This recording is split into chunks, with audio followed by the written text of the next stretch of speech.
Baik, selamat pagi untuk anak-anakku kelas 9. Bagaimana kabarnya hari ini? Miss harap semua dalam keadaan sehat-sehat.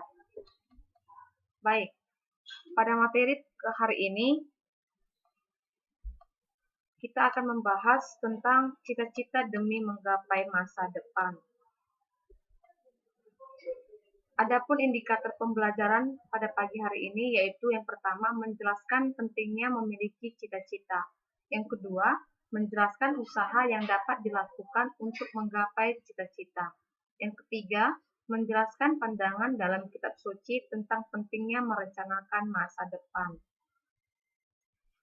Kira-kira siapa yang mengetahui apa itu pengertian dari cita-cita? Di sini Miss akan memaparkan pengertian dari cita-cita itu apa, ya. Cita-cita merupakan keinginan atau kehendak yang akan kita wujud nyatakan, suatu keinginan yang akan kita tuju, ataupun juga dapat kita sebut sebagai suatu harapan yang senantiasa kita perjuangkan untuk kita dapatkan. Cita-cita yang telah dicanangkan atau direncanakan dan ingin digapai akan mempengaruhi seluruh proses persiapan yang harus dijalani guna menggapai cita-cita tersebut. Orang yang memiliki cita-cita yang tinggi tentunya memerlukan persiapan dan usaha yang keras pula untuk dapat menggapainya.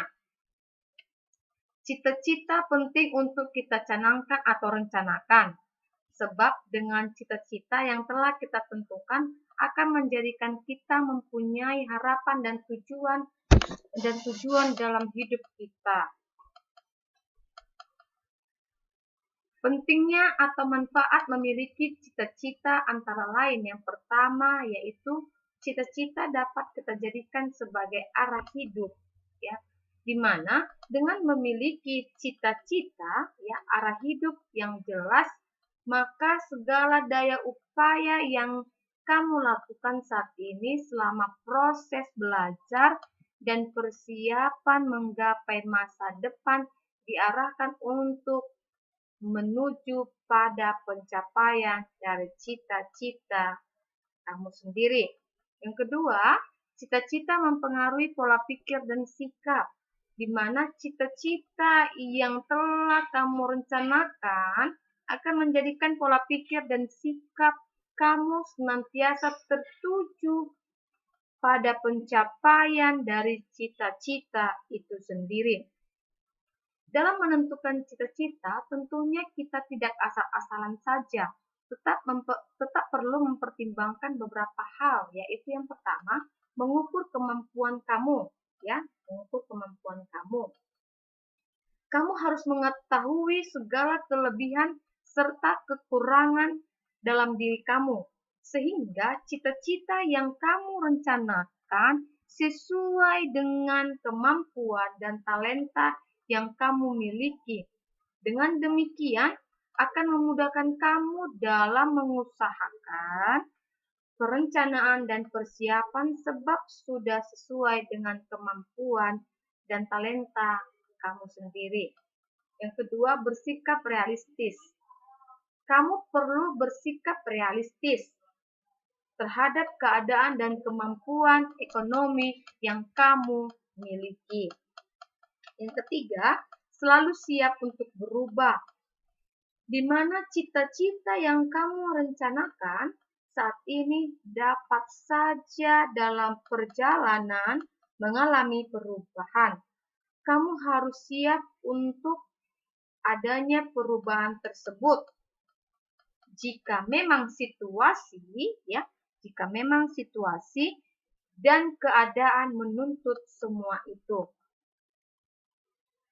Yang keempat, siap untuk bekerja keras dan tidak mudah putus asa. Nah, itulah beberapa hal, ya, dalam menentukan cita-cita, ya, yang perlu dipertimbangkan, ya.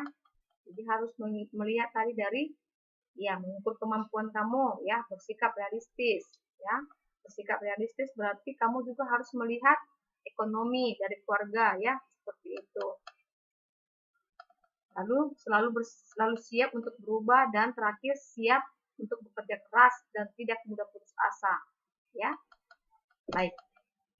Pada slide berikutnya, Miss akan menayangkan cuplikan video, ya nanti bisa anak-anakku melihat atau menonton video di mana video ini menceritakan tentang perjuangan seseorang dalam menggapai cita-cita. Bisa nanti ditonton ya anakku. Kita lanjutkan. Membaca kutipan teks kitab suci berikut ini terdapat dari Roma 9 ayat 21. Apakah tukang periuk tidak mempunyai hak atas tanah liatnya untuk membuat dari gumpal yang sama suatu benda untuk dipakai guna tujuan yang mulia dan suatu benda lain untuk dipakai guna tujuan yang biasa? Dari kitab suci Kolose 3 ayat 17. Dan segala sesuatu yang kamu lakukan dengan perkataan atau perbuatan, lakukanlah semuanya itu dalam nama Tuhan Yesus, sambil mengucap syukur oleh Dia kepada Allah Bapa kita. Dalam suratnya kepada jemaat di Roma, Paulus mengajak kita untuk menyadari bahwa kita berhak dan bebas untuk menentukan cita-cita kita masing-masing. Selain itu, dalam suratnya kepada jemaat di Filipi, Paulus juga menyampaikan bahwa tujuan akhir dari segala sesuatu yang kita lakukan, termasuk juga dalam memperjuangkan cita-cita, adalah keselamatan.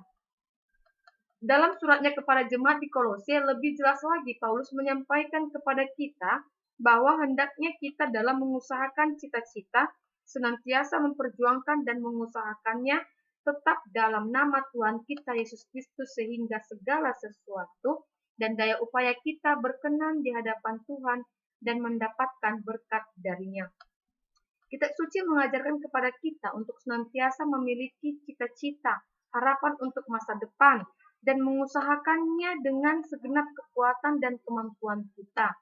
Dalam mengusahakan hal itu, senantiasa menyandarkan kita pada bantuan dan kekuatan Tuhan sehingga menjadikan kita tetap rendah hati dan tidak sombong.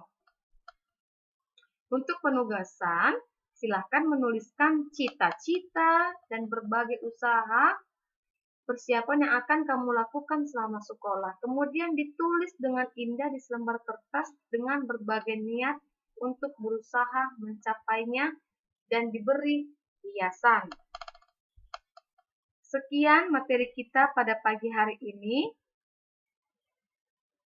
Semoga anak-anakku tetap menjaga protokol kesehatan di masa pandemi ini. Untuk penugasan tadi jangan lupa dikerjakan dan dilihat kembali untuk video ya, cuplikan video pada materi kita hari ini ya anakku. Sekian dan terima kasih.